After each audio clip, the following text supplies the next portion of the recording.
Yo, what's going on guys? My name's Chevalric and today we're going to be talking about the top 5 best updates of 2022 in RuneScape 3.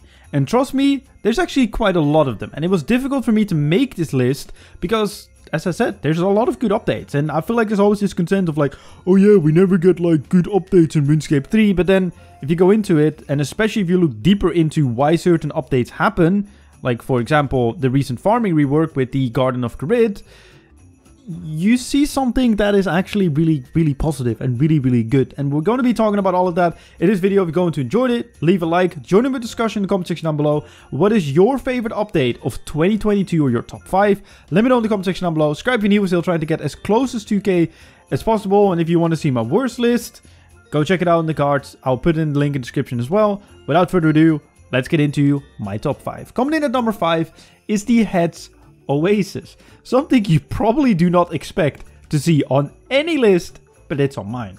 And it's mainly because of what it means. As I said, I am looking more deeper into some of these updates than just on the surface, is it good or is it bad? Because the Heads Oasis, even though the content itself, sure, it brought some hunter method for mid-game, it brought some agility for mid-game, and it brought some, I guess, some farming something, but besides that, it didn't really bring anything. Obviously, those burial powers, especially dependence and the one for prey training, is amazing and definitely a good update. But it's nothing that would, you know, validate it being on a top 5 list. However, it also really indicates the removal of the dueling arena. I know that the dueling arena got removed late last year, not like early this year, but this was it just being gone and just it being an Oasis now and no longer being the dueling arena, to me, is something really good. Look, you could argue that Treasure Hunter is a form of gambling, and yes it is, like I'm not arguing against it. However, I feel like Treasure Hunter is a lot different compared to the dueling arena, because the dueling arena was just straight out cash. It was some sort of a quote-unquote moneymaker, and there were all these streams and videos out there for new players especially, or, you know, vulnerable players to see, like, yeah, you can make a lot of money doing dueling arena stakes, and then obviously that's not how it works. You probably lose the most of your money and then you're gone and then you're crying and you never play the game again. And it being removed is a very good thing. Look, I know that all those gamblers will still be gambling on different sites or in, you know, the dark side of RuneScape 3 or wherever they're doing it, but they will still be doing it. But it's just not as accessible for especially vulnerable and newer players anymore, which I think is a positive thing. So that's why I put it at number 5. Coming at number 4, something a lot of people probably also not expect on this list, is Fresh Start Worlds. Actually, a good update and a good idea by Jagex. Two things that have really changed my opinion and view on this are Jimmy with his video when he played RuneScape 3 and actually showed how much fun he was having with it, and explaining why he was having fun regarding, you know, people saying that RuneScape 3 gets good at mid-end game, which is true. But you can't be asked grinding through the early game, even though the early game is quite quick on RuneScape 3 compared to old school, but still, it's still grind, and if you don't really are not into this game. But with Fresh Start Worlds and the XP rate, it's so easy to just zoom through that early game and make it a lot more enjoyable and get to actually the meat and bones of the game when it comes to like early PVM or mid-game PVM or whatever you want to call it. And yeah, it was good, and that gave me another point of view. And then also ModMadK talking about it on a podcast, well, ex-ModMadK. He talked about the old school one, and he said that it pretty much applied to RuneScape 3 as well. It's good to draw in new players, and it actually works to draw in new players, because there's actually a lot of players that be like, oh well, now I can actually do the early game moneymakers, or I feel like I'm so far behind. And with a Fresh Start World, you have a fresh start, so you're no longer behind. And if I'm going to be judging by my streams, by my videos, and just in general what I've been seeing, also like how much RuneScape has been pushing it, it has helped getting in new players. Even if you log into Fresh Start Worlds right now, there's still like 200 players or 300 players on each world right now, which is good. That's a very positive thing in my opinion. So definitely goes to show that Fresh Start Worlds, whether you like it or not, and I know there was some controversial stuff with like that video that was uploaded content creators didn't agree with or didn't sign up for, because it was actually meant for the 300 mil one and not for Fresh Start Worlds, and you know, the first MTX thing, but then again for the competition, but then again they changed that as well. So I think overall it's been decent, and I think it did something good for RuneScape. We still have to see the effect on the economy, however, but good update, definitely worthy of a number 4 spot. Coming in at number 3 are the Extinction / Twilight of the Gods quest. Pretty much the end of the God Wars / Elder God Wars quest line series, because it was time. Look, I love the quest line series, especially a Slisk endgame quest line was amazing. But the thing is, it was time for them to go, because every single time it was this god, that god, blah blah blah blah, World Guardian, this, that, and it was just a bit too much, because you were just doing it all the time and it didn't really mean anything. I think why it worked so well the first time is because you were always just, you know, herding sheeps or helping some Fremenniks or, you know, helping King Roald or whatever you were doing, but you never really interacted with those gods. And when they came, it was like such an epic thing. And then Slisk doing all these things, he was like the big bad guy, and it was amazing. And then the Elder Gods were, wow, okay, they're even stronger gods. Like, there was still this amazement from it.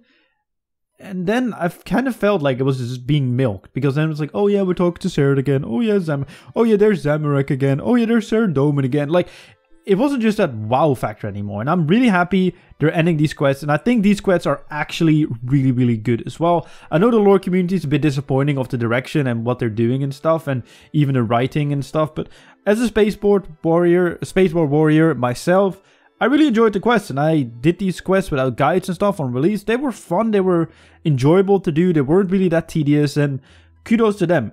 And I'm happy they're going into a new direction with these quest lines and ending them with some pretty decent quests. And obviously, the rewards was good as well. I mean, the passive, what's it called? That one ring that gives you extra adrenaline with each ability, or saves adrenaline when, I don't even know what it's called anymore, but that ring, great. I'll probably flash it on screen, but yes, 100% good update.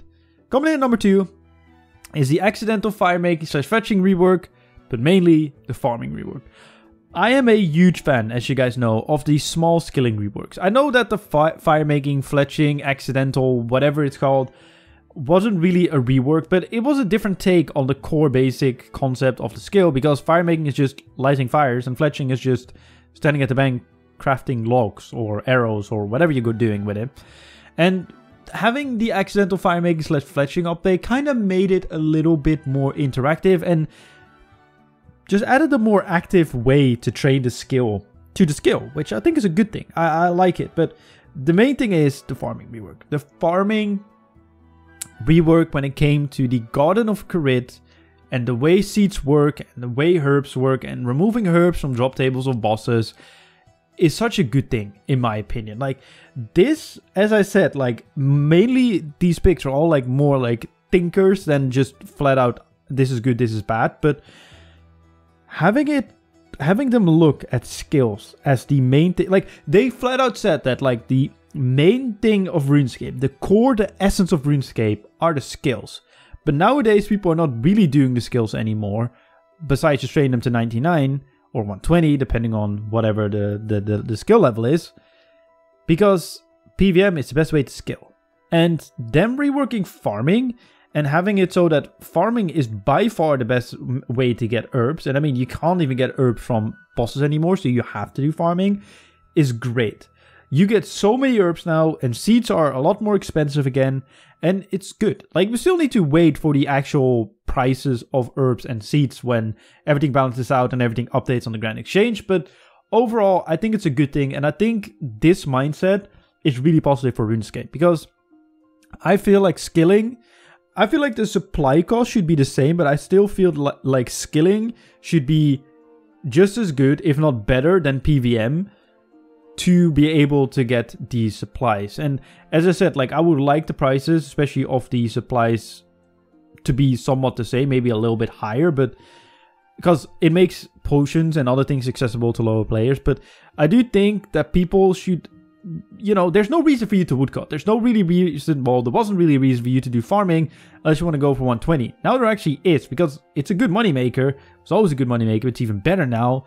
And it's actually a good way to get herbs in general, especially as an Iron Man, but even as a regular player. And I think a healthy economy should be a balance between the skills coming in with the supplies and PVM coming in with the supplies. Because at the end of the day, you know, PVM needs to get drops as well. And you can't just have all alcohols on it, because then you would just add way too many flat cash into the game.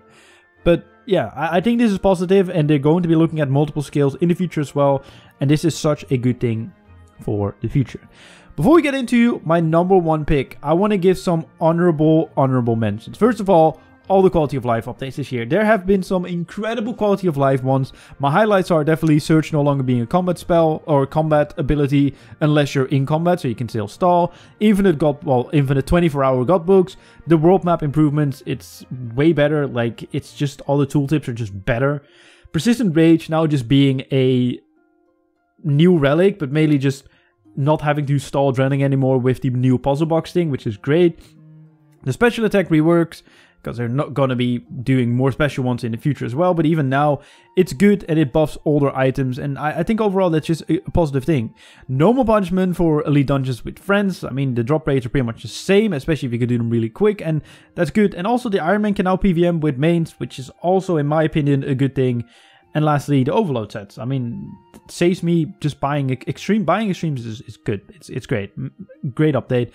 Other things, graphical reworks for free-to-play areas. I love the way they're doing it. I'm happy they're going to do it with other areas as well, because it's a very simple way to graphically rework the entire game without having to rework entire areas and spending months and months on it and just having to update the textures pretty much. The Master Max cape was really good as well. Finally rewarding people with 120 all with a cape. Whatever you think of the looks of it, I think it's alright. It would have just been great if you could change the particles.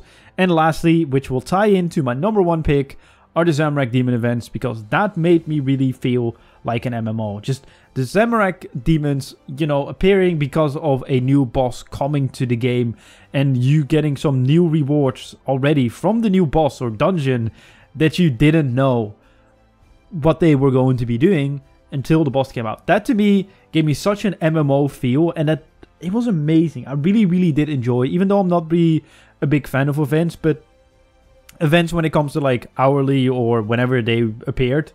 But then again, this was only for like a couple of weeks. You didn't have to grind it, but it just gave you a little bit of a taste of my number one pick.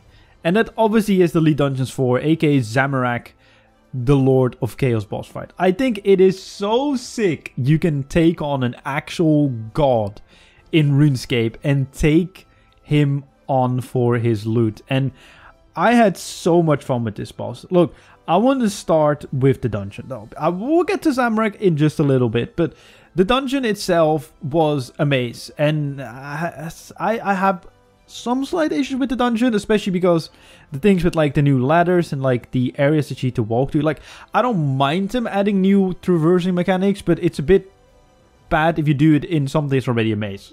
If you know what I mean, you know what I mean, but that's like the only thing. I think the dungeon was actually challenging because Elite Dungeons 1, 2, and 3 were just, you just zoom through them. They're not be that difficult. And, you know, Elite Dungeons 4, even though it's not really worth doing it after you get your 25k C, they're good. Like, I do enjoy them, and I think they're okay. And having a skip to Zamorak after 25 dungeon clears, which you have to do, you cannot just do 25 boss kills and then get the dungeon skips as well. No, you need to do the entire dungeon and then Zamorak. And them adding some extra rewards for doing the actual dungeon and then the boss fight is a good thing as well.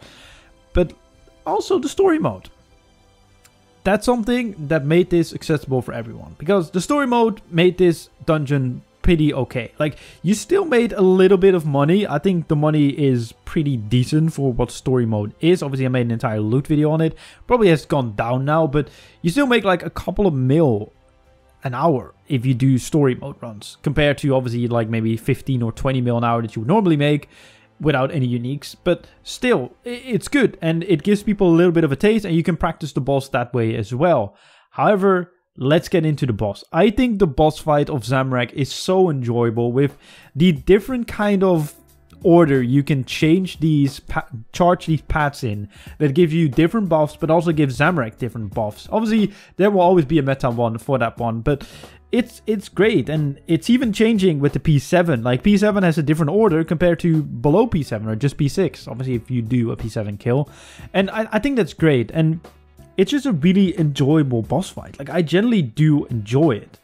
It was fun to do it with my friends, and I just have only positive things to say. Like, I can talk about it for an hour, but there's not really much to say. It's just a really enjoyable thing. Look, I know in the worst updates of 2022, I talked about the changes to the balancing of the drop table, which doesn't take away from how good the boss is. It's just kind of a bit of a disappointing one for me personally. But even the high scores and the race that we had on Twitch for the, you know, first 2K, first 4K, first whatever, is great. And it infinitely scaling gives us so many opportunities in the future as well, when new gear comes out or new metas have been discovered, for this boss to become even more relevant again. And I think that's just great. But that is my top 5 updates of 2022.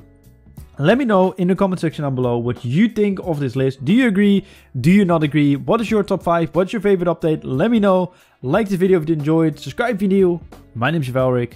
See you guys in my next video.